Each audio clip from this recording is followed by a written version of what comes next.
Talk Roundtable. Real life, real laughs, real talk. Good morning, everybody, or good afternoon, good evening, wherever you are in this world. Look, I want to just introduce this show as one that's like a real talk roundtable, because I want to talk about our reputations and our identity. And everybody here can bring something different to this conversation.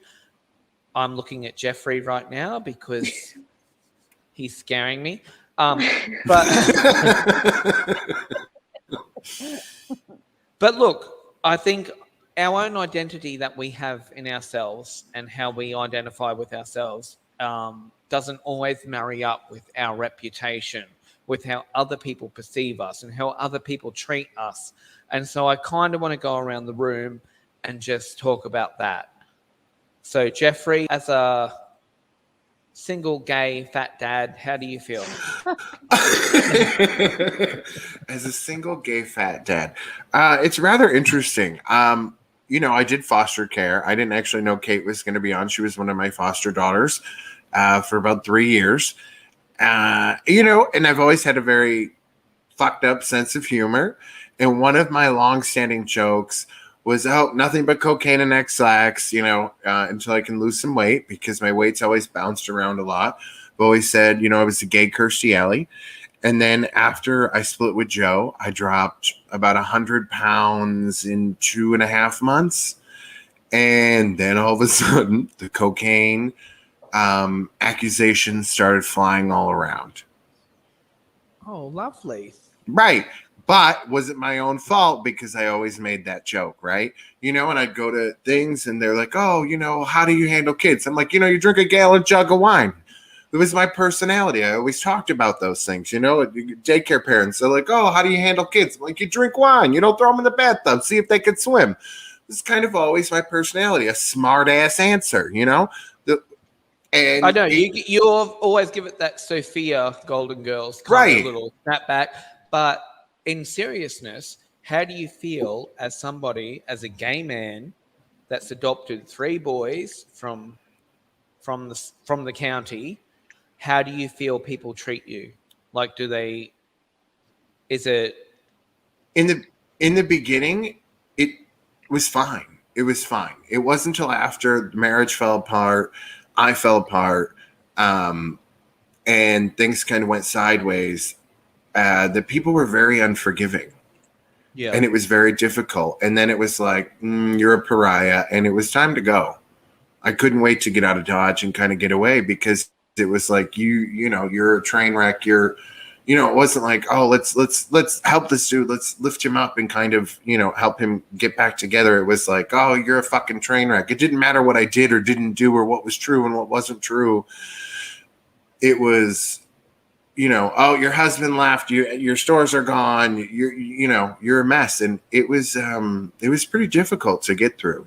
It was looking at, the neighbor calling CPS, making false accusations, my family not helping the case. Well, that's where I wanted to go. Like why would even people do that? Is it because you're a gay dad? Right. Well, I was a gay dad with 3 kids, and then I had 2 black foster sons who were outside, they'd be listening to rap music, and the lady across the street was not a fan of that. Caitlin, you remember? And Kelly was around. And she didn't like it. And finally, after she had called CPS, the kids got ripped out of the house twice, which didn't help the kids any. They'd had enough of their own issues, and Gabe was a baby. I went over and tried to talk to her and said, I'm human. You could have came over and talked to me. Like, I'm a pretty nice person, And she was like, you have too many kids over there. And I'm like, you don't know me. I'm like, I've run a daycare my whole adult life. This is what I've done, And she wasn't going to hear nothing. She just was very set in her ways. She was very upset. She brought up the blacks, or I think she called them the coloreds, because it was very borderline racist. It was very obvious what her issue was. She didn't like the fact that I was gay. But she never had a problem when, before we had kids, us and all the gays would be on the porch till 4 a.m. partying. And we had a lot of big parties at the house. It was a large house. She never had an issue then. It wasn't until the black kids were there that there was a problem.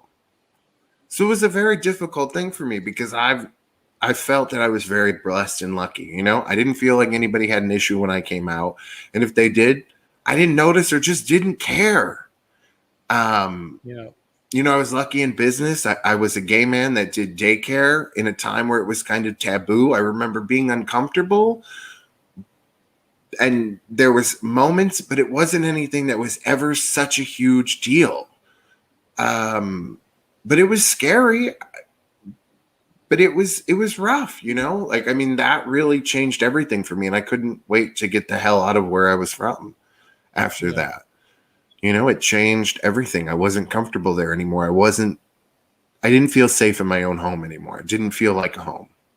Which is shit. That's terrible. Yeah, it was very traumatic. I had to do a lot of therapy. It changed who I was. Now, Miss Bonnie. Hi. I need to blow you up on the screen. I want to know how you have dealt with, so you have a reputation, girl. You do. Yeah. That doesn't You're precede very, me, so it's probably true. you're very well known. But how does that, like your identity, because I know you from when we were little, right? So I sort of know you outside of the image of the performer. But how do you find that those two identities interact, and how do they clash? How do people treat you? Well, I've tried to change my identity a little bit because, you know what I mean? Like, I figured you just can't change who you are. So I wanted to roll with marketing things about me that are different to other women. So that's why, like, I always market the sexy bogan thing. Yeah. So, like, because you know what I'm like. I'm rough as guts. I mean, I'll look nice, dress up, whatever.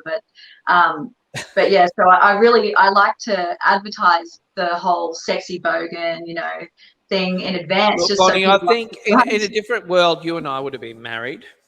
Oh yeah, I know, right? That'd be the best. I We mean, would I have probably run know more amok. than We some still of you. probably can. Let's probably talk about that off air. Well, Yeah, you guys sure. are from a smaller place, right? A smaller area. Yes. Yeah, but this is why it's nice to talk about identity and stuff like that, because what's happened now is, like, I've been the main stripper living and working permanently in the adult industry here in Rockhampton, Central Queensland, for all about 20 years. And everyone thinks they know me. Everyone has a story to tell of, you know, something that happened at a Bucks party, and, you know, and some things are probably fairly well true, but a lot of people blow stuff out of proportion. Of course. And so it's kind of challenging because just you get pigeonholed for things. Like, I even cried the other night because some girl and a guy are messaging me asking me if I fucked their brother or something, and where was I hiding him. And this woman's like, have you fucked my husband? Where is he? And I'm thinking, who are these people? Do you know what I mean? I don't even know them. And worked out that I'd met this dude. Assume that because you're an adult entertainer, that would be completely within your character. The town slut. Messaged me once, and they saw a message of him going, hey, what are you doing for New Year's Eve? It just seems so stupid. But that sort of shit happens all the time, you know? So was it hard for you when you first started in a small area? Were people cruel? Oh, no. Well, see, I don't really care what people think. But yeah, people are pretty horrible. When I moved out of my last house, it was good because people used to yell at me and throw stuff at me and shit when they were driving past if I was getting my groceries out and stuff like that. So now I live in a quieter street. It's pretty good. Yeah. No, I feel you, girl, because I was like the little Catholic boy that taught religion, and then when I came out, I wore glitter, wore heels everywhere, and everybody was like, "Whoa, what happened to Jeffrey?" You know, like he went from like little altar server to like drag queen. It was a little much for everybody. Well, Miss Kate, I want to talk to you now about, so like you completely guide me through this conversation, but you're a child that grew up in the foster system. Yeah. Yeah. And how was that for you? And how do people treat you, and how do you see yourself? Well, Kate, why don't you talk about how old were you when you went into foster care? When I first went into the system, I was 13. Yep. A lot of things led me to that. I just had a lot going on. My family really wasn't taking care of me the way they should have been. Yeah. So as much as it was hard and I missed my family, it was probably better for me not to be with them. They Yeah. obviously couldn't give me the things that I needed, and foster care kind of did, as much as it sucked sometimes. Well, and you had mental health issues that weren't being addressed, and two, mental Exactly. health for kids is not great.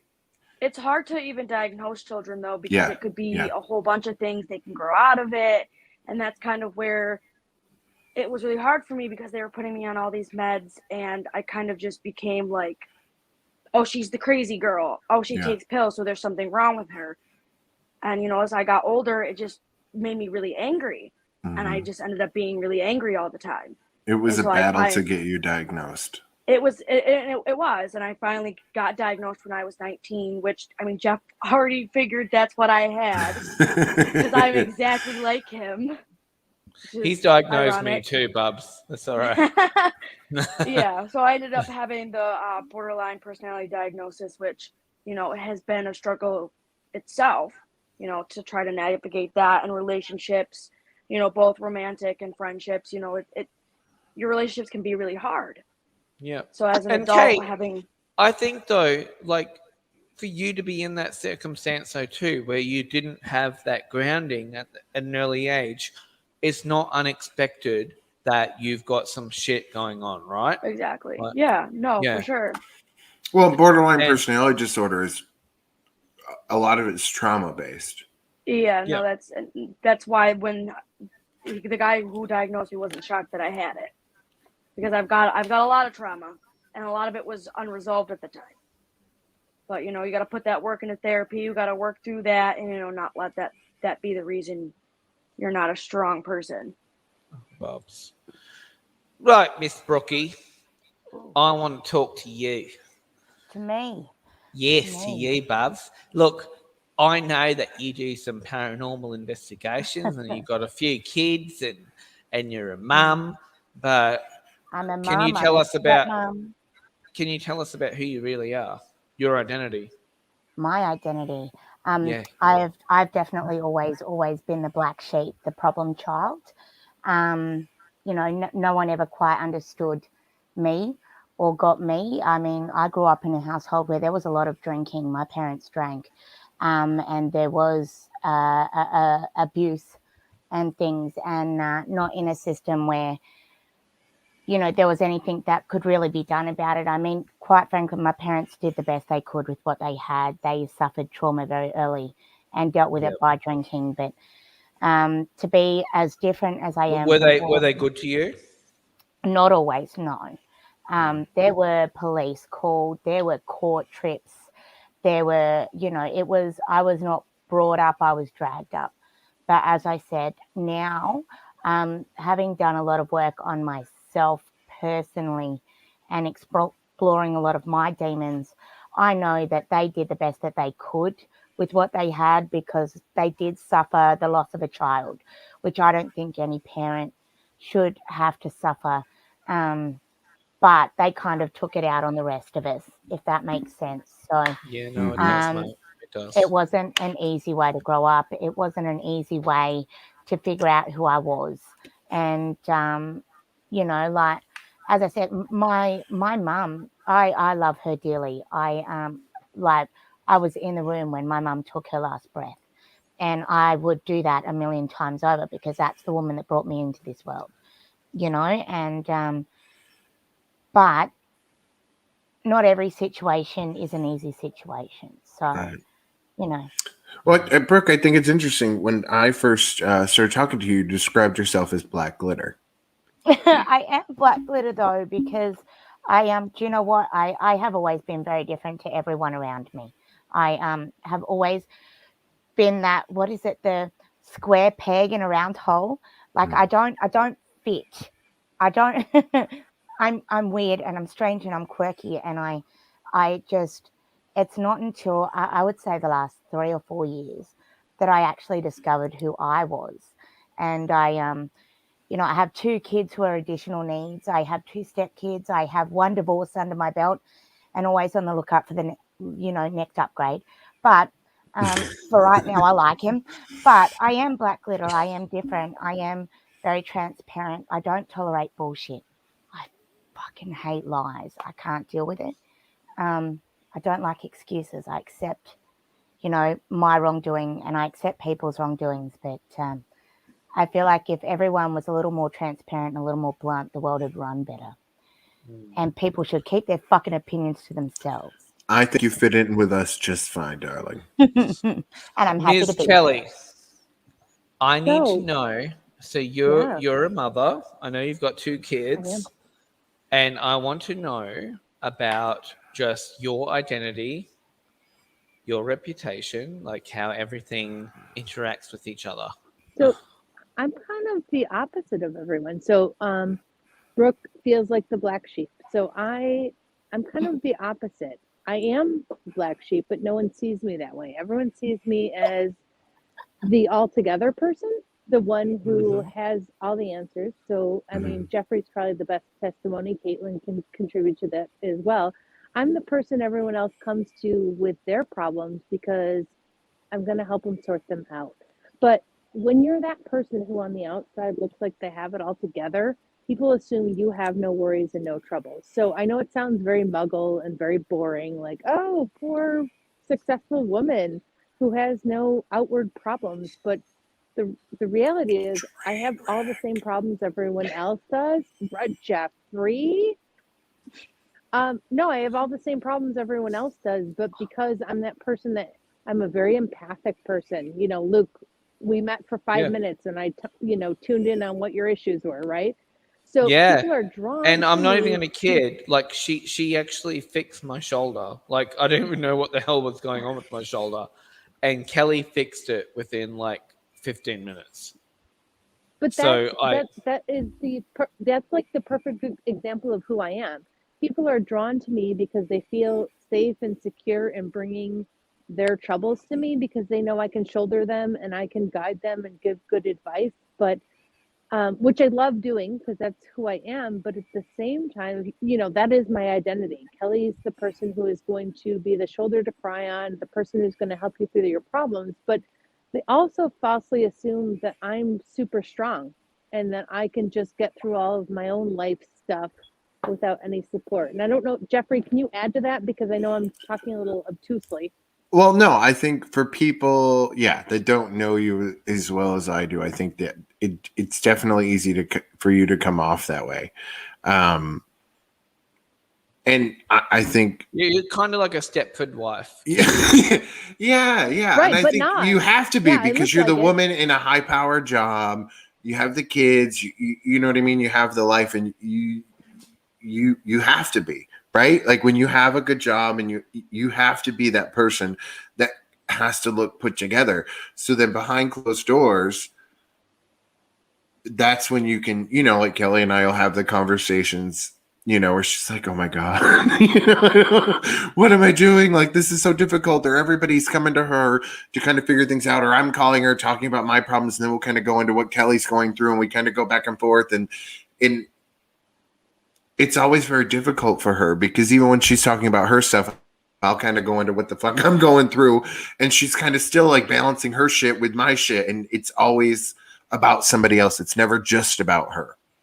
No, Yeah. so Luke, I'm this weird kind of lonely person, really. Even like in the work environment, everyone looks to me as having the answers and the solutions, and never as the one who's vulnerable or who needs support. So people don't come to me offering support; they come to me looking for solutions. And it's strange, because I enjoy helping other people, but at the same time, I'm never really seen for who I am. I'm seen for the person who can fix other people's problems and not for the person who actually needs support. Yeah. And it's interesting because nothing. Go ahead. Well, you're right, Jeff. You go. When I met Kelly, like that was kind of the role I was in with my friend group. I was the one they all called to fix everything. And I finally cracked. And it was very freeing. I think that's been my role for a long time too. And you know what? No one respects you for it. At the end of the day, you do all this shit, keeping all these people together. And then as soon as anything blows up, that you're the first one out anyway. Well, I think the people that really genuinely love you and appreciate you don't give up. They don't walk away from you, right? Like, they know your story, they know who you are, they appreciate you. Like, for instance, like there's a couple people in my life that are going through some things that, when somebody calls you, or Luke, even or Caitlin, I feel like you have to read the room, right? So if somebody calls you and they're in a place and like they're not in a situation where they can hear what they need to hear, like they kind of just need comfort in that moment. So you give them the comfort, and then maybe the next day or the day later, that's when you kind of tell them what they need to hear, what the facts are of the situation, right? You know what I mean? Like, in that moment, you just need to give them comfort. Sometimes you don't need the harsh truth. You just need comfort. And I feel like there's not a lot of people that know how to do that balance. And Kelly's really great at that. Like, that's one of her superpowers, is she's really good at knowing when to give comfort and knowing when to give that brutal, honest truth, which is a really great, I think, friend power to have. So the other Bonnie. person on this call, I want to talk to Bonnie really quickly. Yeah. Now, Bonnie, with being in a small town, like we've already touched on this, being in a small town, and you've already talked about like how people treat you. How was it though when you were developing your career here and, promoting yourself and then dealing with the I guess the backlash is what I want to say, of the people that knew you before? Like, you're promoting this image, you're promoting your business, like whether it's mowing lawns, it's stripping on a table. Like, when we were growing up, it's not like we had like, a whole heap of friends that really even gave a fuck, you know what I mean? Yep. So, I was always nice to people beforehand. I'm still nice now to people, so that's all that matters to me.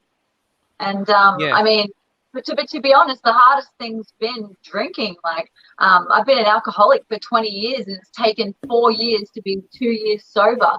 And then you really find out who your friends are when you don't drink anymore, Yeah. Well, and do you think you were though, too, Bonnie, giving up alcohol because doing a job? Like, I think it wasn't as hard as you're in a workplace where it's encouraged, right? Like, basically, I've been a professional drunk for 20 years. You know what I mean? So, like, that was my job. I was getting paid to drink with people, really. Right. And when I wasn't sort of working at the club as much, and I was started doing all my online stuff, I could be drunk in the daytime. It was fabulous, and it was easy and it was fun. And then I did a huge part of my identity had come, around that, because, it would be like, hey, yeah, let's go and get drunk, boys, come on down, you know what I mean? Or if I'm not at the club or anything, it's like, yeah, fuck yeah, halfway through a bottle of wine, let's party. And the guys would watch and they'd follow my adventures. So I've had to, like, really it was a bit of a shock to the system to go, oh, hold on, now what do people do when they don't drink? You know what I mean? I've never even been camping as an adult. I don't know, like, dudes always say they want to invite you camping or whatever, but it never ever seems to eventuate. I don't know whether it's because I work Friday and Saturday nights normally, or whether it's just because dudes don't want to take the local stripper camping with their friends. I don't know. Have you read Quit Like a Woman? Have I what, sorry? Read Quit Like a Woman. No. It's a fantastic book all about like how this woman found like drinking is so embedded in our daily life, right? In order to have fun, we have to drink, and how you were talking about like you're getting paid to drink, and I worked at a nightclub, right? And these people are paying to drink, and that's like, how much fun is that? We're getting paid. They're buying us drinks. How awesome! Like getting paid during the day. Do you do OnlyFans too? My friend created a platform for me called Exclusive Life. So my main thing for me really, I enjoy the Snapchat Premium because it's more of a live sort of thing, and it's a different sort of way that your fans can interact with you. So what that means is, while I'm at the pub, I can be snapping guys, hey guys, down at the pub, who wants to come down for shots, or like whatever, I'll be dancing to my favorite song, you know, doing close-ups of my boobs or something. And guys are just like, fuck yeah, this girl's so awesome. She's just so real, so happy, so fucking Aussie, you know, like so bogan, but sexy as bogan, you know? So like I was able to, you know, use that to my advantage, even though it was a lot of the fun I was having was alcohol based. It still doesn't really change who I am. I'm pretty decent fun anyway, but it's different. It's hard to explain. It's like your whole world changes when all of a sudden you can't even have a drink. Not even one I can't have. Right. Do you, in the beginning, was the alcohol, did that make it easier for you? Because just being in a club for me, like being on stage doing drag, like I needed to have that drink in order to get on stage. I never ever considered it as needing it. Do you know what I mean? It was just alcohol was already such a huge part of our lives. So like for me, you know, I'd been drinking since I was 16, but actually 17 months. You know, so you know, like because I was just an awkward like tomboy that couldn't even walk in a straight line when I was young. I used to do musical theatre and I was terrible.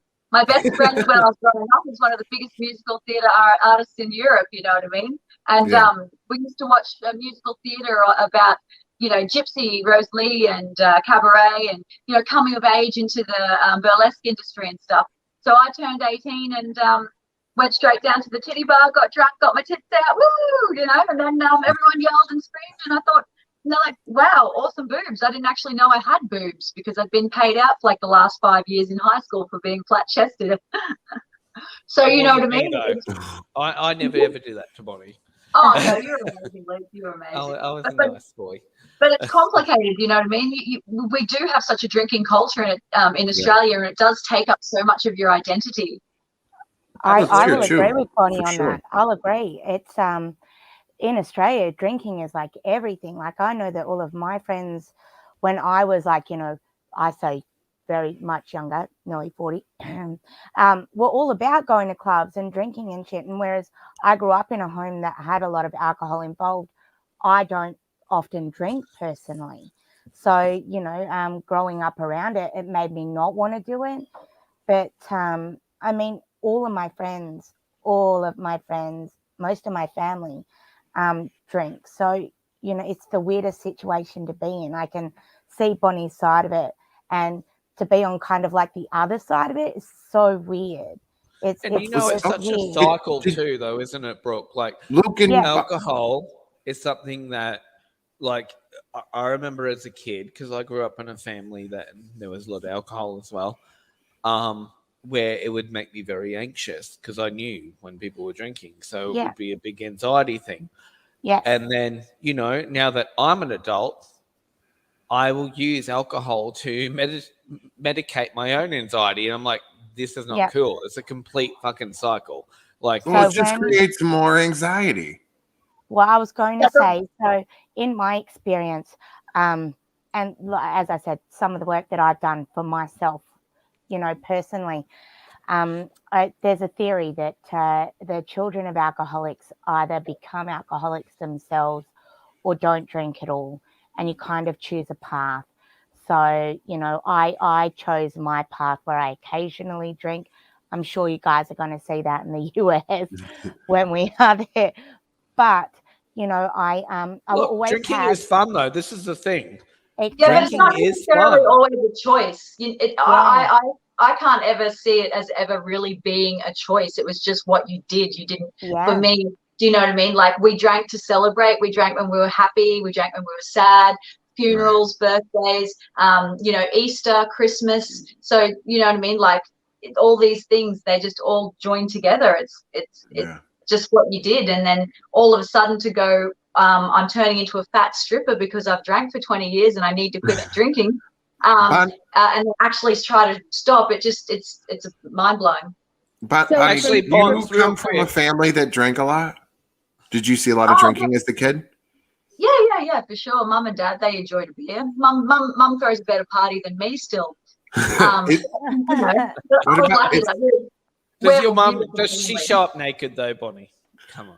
No, but I do have a few interesting stories. It's quite funny, but yeah. No, but no, it's still here. The family, you know, it just is what it is. And even though sometimes it wasn't the best, you know what I mean, you still I'm really lucky I got away with being loved all the time, even though sometimes alcohol was an issue for a lot of things, and especially when you're not well off. We were probably living on the poverty line. Yeah. That affects things too. Do you know what I mean? And it's Oh, easy for for sure. me. $5 for a bottle of wine, that's the cheapest escapism you can buy. Yeah, and this is the problem too. I think people don't really ever look at, people are very quick to throw dust and like, oh, that person's an alcoholic, that person's this, that's that. But, the reality is what led that person to that point. And, and it's usually because of like nature and nurture. It's what you were brought up with. That's what you know. And then it's habitual, Luke. Do you know what I mean? It turns into a habit. Absolutely. Yeah. And it becomes like, it's not just habitual, it becomes an addiction. So People Luke, are completely addicted. I want to jump in for a second. So my history with alcohol has more to do with kind of, like I mentioned before. So Kelly, successful person, but my early start was in politics. And in order to kind of rub shoulders with all of these successful people, you had to keep up with them. And that meant you went to all the, like black and white dinners, and you had all of the fancy stuff going on, but you had to keep up drink for drink, Yeah. So at a very early age, to be able to fit in and socialize and be part of the club, Is that a lot of stress though, to even deal with those kind of people and like be in that environment where? No, it is. And to be accepted and to be seen, really to be seen, right? And you just kind of had to do it. You didn't stop and think about like, what is this doing to me? What does this mean? Any of that. You just did it because that's what everyone is doing. And if you want to be part of the group, part of the club, you just do it. It isn't until years later that you have the benefit of looking in the rearview mirror and going, oh man, that was not a healthy way to go about things, but what was the alternative, right? Yeah. I mean, it's like Bonnie said about being in the club. Like, you didn't think about, why am I drinking alcohol? Well, you're doing it because everyone's doing it, and that's the cultural norm. We're not thinking about what this is going to mean for us 10, 15, 20 years later. Yeah, and it's a complete coping mechanism. Like, so Kate, I want to talk to you very quickly. How did you deal with? So I think this show's sort of gone more into talking about trauma, and we've all had some trauma. That's all right. How I think it's turned into a great show, Luke. Yeah, I know. It's taken a life of its own. I think it's a great thing. Yeah, it went somewhere else. But how did you deal with your trauma, bub? And like, I gave you that side pony, so I will apologize for that. It's definitely for most of my life. I don't know if this is like okay to say, but for most of my life, I had a lot of issues with self-harm. Yeah, you can say whatever you're comfortable saying, Kate. 2 years ago, I ended up with an eating disorder, and it got really, really bad, where I wasn't eating at all. And then after my ex and I broke up, I started drinking a lot. Yeah. I don't really drink anymore for certain reasons that I'm not really going to get into.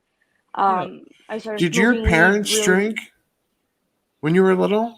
Did you see a lot of drinking? My mom, no, but my dad, when my dad was really mad, yeah, but really it wasn't like something that we saw all the time. So yeah, because you did not like when you saw any of us drinking. When you were in foster care, you would get really uncomfortable.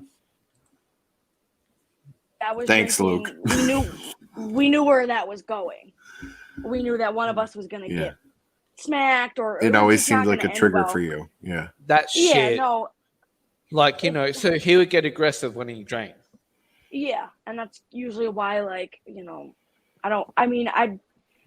around a lot of people now that don't do that when they get drunk. Like, my ex was definitely one of those people. When he got drunk, he was beating the shit out of me. So I think now I'm with a different group of people, different relationship, different friends, where it's fun, it's safe, it's like it's a different vibe, all the when you were older, you definitely were. But do you think, though, if we have certain attachment styles that it causes problems for us later in life, like, you know, as we grow up. I would agree with that. I think my last relationship that I was in is definitely a very, like, it definitely just reflects a lot of the things I went through as a kid and I knew wasn't okay, but I stayed anyway. Yeah. You know, and then, you know, his new girlfriend, he does the same exact stuff to her. And, you know, I'm like, honestly, I'm glad that I'm glad I'm not a part of that. I'm glad I'm not in it. I'm glad that it's not happening to me. I'm glad that my life didn't start getting better until he was gone. I didn't have this new job. I didn't have all of these things that I have when he was here. You know, I didn't feel like I could be who I really am. Like I couldn't have fun. I couldn't drink socially. I couldn't really do anything because it made him mad. Yeah. I just feel like that just kind of just, you know, it's kind of like my dad in that way. Like we really couldn't Controlled have fun. your We couldn't life. laugh. Yeah. And I just think that I need to make better choices when it comes to that. Now, but you don't really choose who you love. Do you know what I mean? Love is very complicated, and especially if you have an addictive personality, or if you already have, you know, habits and addictions. Like love is basically, it affects the same processes in your mind and the chemicals that happen when you take drugs. So that's why when you take drugs with other people, that you feel that love and connection. You're like, oh wow, you know. So when you meet somebody and you get that spark and you kind of feel all that lovey-dovey shit, that's just because all these chemicals in your brain are like tricking you. So even if something's bad and it's never going to work, you know what I mean? Sometimes you can't not, you know what I mean? And you can't not fall for that love.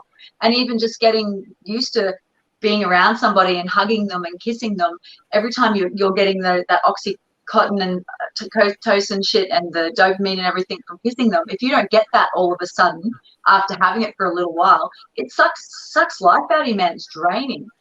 From experience, I know this. I was going to say, how have you been with like dating men and working in your industry? Have men been problematic? That's how I'll put it. Oh, it's extremely complicated, Luke. Do you know what I mean? Like I've gone from dating men that, you know, to the point where I'm their first girlfriend. You know what I mean? Yeah. And they're beautiful souls, but it just didn't work, or whatever. They needed to find their own path. To like, you know, like, well, in regards to alcohol, I used to be raped by my boyfriend. You know what I mean? Like, because it was easier to just cry and let him fuck me than have to explain why I didn't feel well enough to have sex with him. Holy shit. So do you know what I mean? Like, and because I'm a stripper and I was 10 minutes late home from work, you know what I mean? Of course, you know, I must have been fucking somebody in the back room or something like that. And, you know, having to explain yourself and be emotionally abused, like just over and over about it. It's complicated. I was going to say, do you feel that like because you're a stripper, do you feel like that completely controls how people view you as a human being? Sometimes, definitely. Like that boyfriend, it was definitely an issue. But like I've had boyfriends that don't care. You know, it's not even a thing. You know. Yeah. But it still does. Which it shouldn't be. But men, no one wants to. Who wants to marry me? There's like it's hard enough to get a date, to be honest. Like, and I have a feeling that it's starting to look like because of my work. You know, like. It's complicated, and it's like, hi, nice to meet you. My vagina's on the internet. If they don't already know, half the people on Tinder, you know, if you're going through Tinder or stuff like that, they've already seen your vagina, and that's why they're swiping on you, because they want to try and trophy fuck you. Well, you know, we just did a show about a lady that had 2 vaginas, and somebody wrote a fancy article that said she keeps one for work and one for her private life, so she keeps her, you know, work life and dating life separate. I thought that was quite handy. It's not cute, Jeff. It's not cute. It's cute. You just now, gotta Jeffrey, get a second I want one. to talk to you about your relationship with your family. What about what is going on there? Yeah, no, I don't have a relationship with my family. But why is that? You've been very because vocal. they're toxic. Yeah. Let me jump in, Jeffrey. So, and Luke, you probably had something else you wanted to ask everyone, but I think Jeffrey just spotlighted a very important question that we all need to look at, which is, we all have memories from childhood, and there was a certain point where reality became front and center because we learned things or we were told things we weren't supposed to know, right? And so I guess my question to everyone in general is, are we better off in the idyllic state of not knowing, when fairies are still real and the Right. pretend magic is all there? Like, at what point do we benefit as humans from sorting out real trauma that we all deal with versus not being told the ugly truth? Jeffrey, what would your childhood have been like if you never learned? Right, but there, at some point, and I know a lot of us, it depends on kind of when you grew up. Like, what era did you grow up in? If you grew up in the 50s, right, none of this was ever spoken of. At some point, we decided to start talking about things. This is really what I'm getting at here. You know what I mean? Like, for so long, there was this important line between things you discussed in front of children and things you didn't, right? Like, when do you decide that a child is old enough to know, or they should know, the ugly truth? Like, does it help me to understand my story better when I know all of the trauma and baggage and things? Because there's a lot of it in my family. This is another problem, though, I think, with being a parent, too, is that sometimes we say things in front of children that we shouldn't. And I've done it so many times. And I know, because then I hear it parroted back from a little girl. But it really is a whole other show. I mean, seriously, about like, for sure. How old were you when you learned a thing? The thing that changed your childhood, the thing that switched it from the idyllic and perfect to, oh shit, this is real. You know what I mean? I think we all have those moments. And Jeff, do you feel like that now as an adult that things like that have helped build your identity now, is what you see it? Oh, for sure, because that definitely defined me in becoming the problem solver, right? Like, in high school, it was a tiny high school, 18 kids. People would come and knock on the door in math class and be like, yo, can I talk to Jeff in the bathroom? And they would let me go so the dude could talk to me about his girl problems.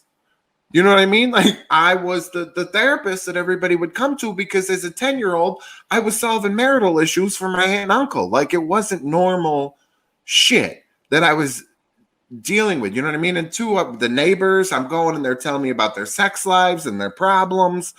It wasn't, it got to a point where it wasn't normal. And it was like, for me now as an adult looking at my child that's 10, I'd be in prison because I'd be mowing people down with my fucking car if they involved my child in this shit.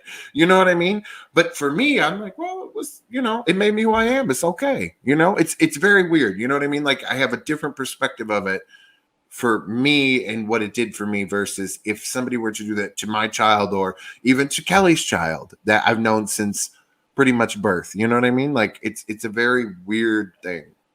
Right. Like, I quickly want to go around the room now. Go ahead. Oh, look, I just want to ask, like, how do you feel that your identity and your reputation have interacted with each other? And, like, how do you feel like people treat you? Starting with Jeffrey.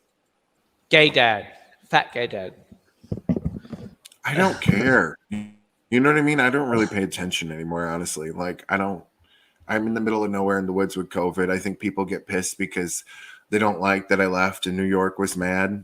Fuck you. You don't like it? Tough shit. Brookie? I'm a little bit the same. I am genuinely at a point in my life where I'm happy and I don't give a fuck what people think. And I feel like people definitely see me the way I see myself because that's what I project now. If you don't like it, you can fuck off. Really, genuinely. Bonds? Yeah, for me personally, I don't give a fuck either because my main concern is just every day being as kind as I can be to anyone that I meet. And so for me, kindness, gratitude, and just feeling blessed because I am very lucky in so many ways. And, like, I understand that so many people don't have the luxuries of even just simple things like food and a home and things like that now. So from a base level, I just generally wake up every day blessed. So anything better than waking up for me really is good. And if I have the choices and the options that I have with my work and that, I'm lucky. So if I'm down the shops looking all pretty, people are nicer to me. If I'm down the shops, wearing a flanny and my Crocs or something, people don't even look at you half the time, so it's catch-22 here. It doesn't really worry me anymore. Bonnie, I think you and I will get married soon, but we'll talk about that off air. Kelly, how has your reputation impacted your life? Well, I kind of alluded to earlier, people are drawn to me because they see me as someone who's together and can problem solve, but I'm also very empathic and a very positive person, and I quickly weed out negative energy. So I am totally fine with who I am, and I know immediately if you're my person or not. So, Yep. I'm past the point of caring what someone in 7th grade might have thought of me. Really, I don't care anymore. I am who I am, and if we have a thing and we gel, great. If we don't, that's okay too. There's no judgment around that. I'm over it. And Miss Kate, I guess how I do used you to feel? care. I guess I used to care about what people thought. Like that used to be like my biggest thing. Is like I always used to, well, what is this person gonna think? Or I have to impress this person, and now I'm just like, I don't give a shit. You either like me and we vibe together, or we don't, and it is what it is. Yeah. And Katie, did you like it the day that we went to that diner? And Yeah, that I think See, you were somebody that I really did click with right away. There you go. I think there's some people that I just click with right away, and some people it takes me a while to get used to you. And then I we're hope good. I'm pretty real. Like I hope I Oh don't yeah, ever, you're definitely. yeah. You definitely like when that don't. bitch started screaming at me, "No more ice pops!" I was like, "You can fuck off, bitch." Caitlin, So- who from my world did you hate right away? Can you pick come somebody on. like off the Just top put of your me- head? Was there somebody that like came into our house that you were like, fuck that bitch? And hopefully she's not on this call. Oh yeah, no, I like everybody. I mean, I don't know 2 of them, but I know Kelly and Luke. Kelly, and I know both, if I so. asked you, I could think of 2 people right off the top of my head that Kelly would be like, him and him. Mm-hmm. I think. But what about you, Luke? What about you? What about me? What about you? You answer the question too. Oh yeah, I should really answer the question. Look, I'm going to blow myself up. Look, I've had a lot of issues with dealing with being a gay dad, a single gay dad, a dad that's had a kid through surrogacy, and I live in a regional town, so I feel like I'm very judged, and I am. It's not even like a thing that I need to joke about.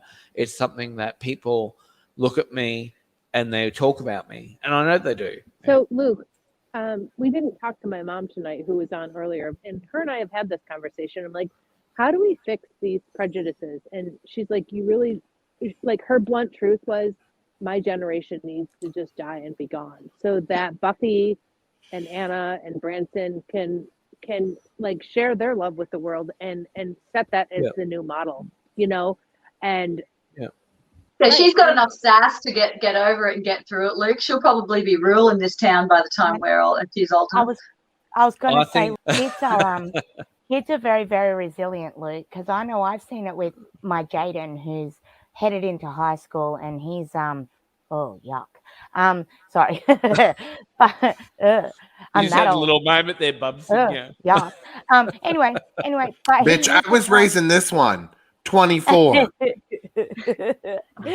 But he's the kid that's like, oh, Mum, these people don't really like me. I'll never forget, he came home from his sex ed talk and he said to me, he was traumatized in his own words, and took him for a milkshake, and I went, he's like, oh, Mum, they explained the sexualities to me.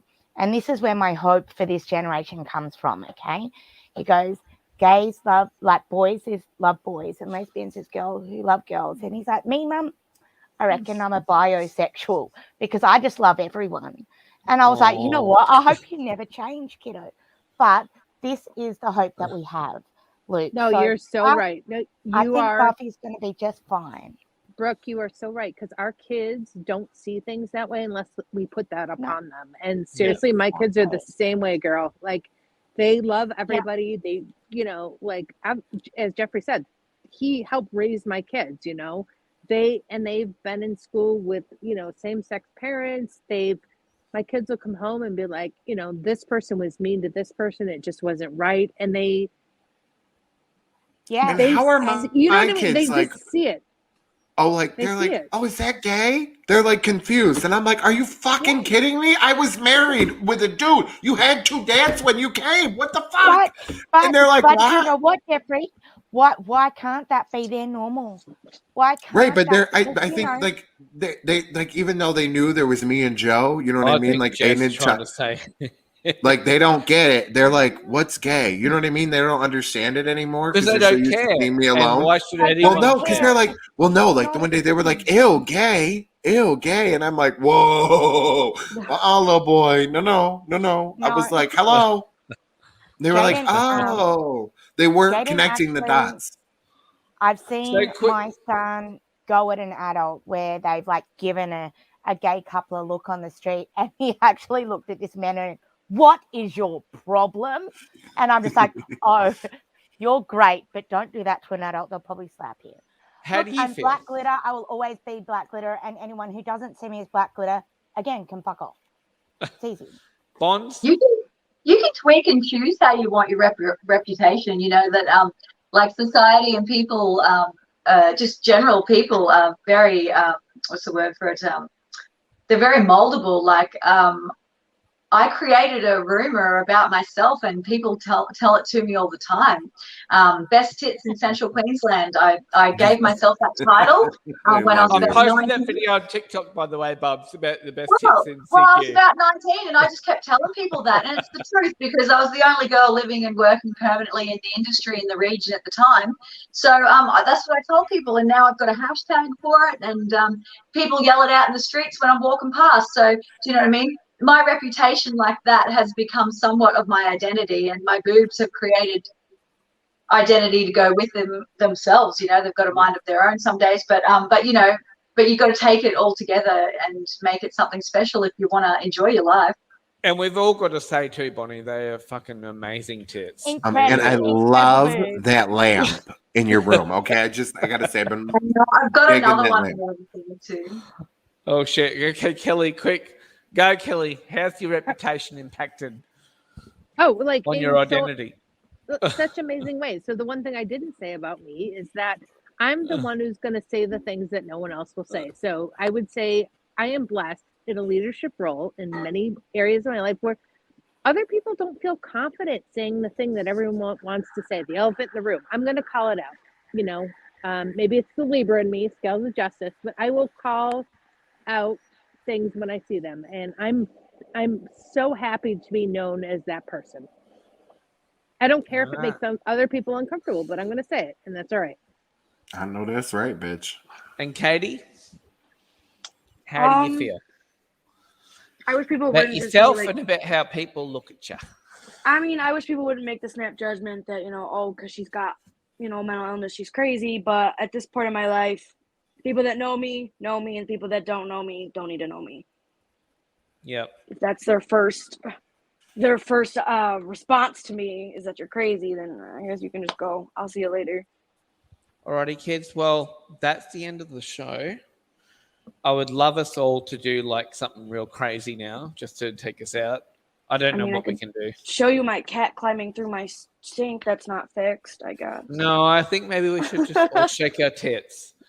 Let's I don't have any kids. All right, bang, bang, bang. But no, thank you so much, everyone. Everyone shared a lot today. I think it was a great show, and that this one will be one that's viewed a lot. And yeah, thank you so much. Like, you've all given yourselves Thank you, today. Luke.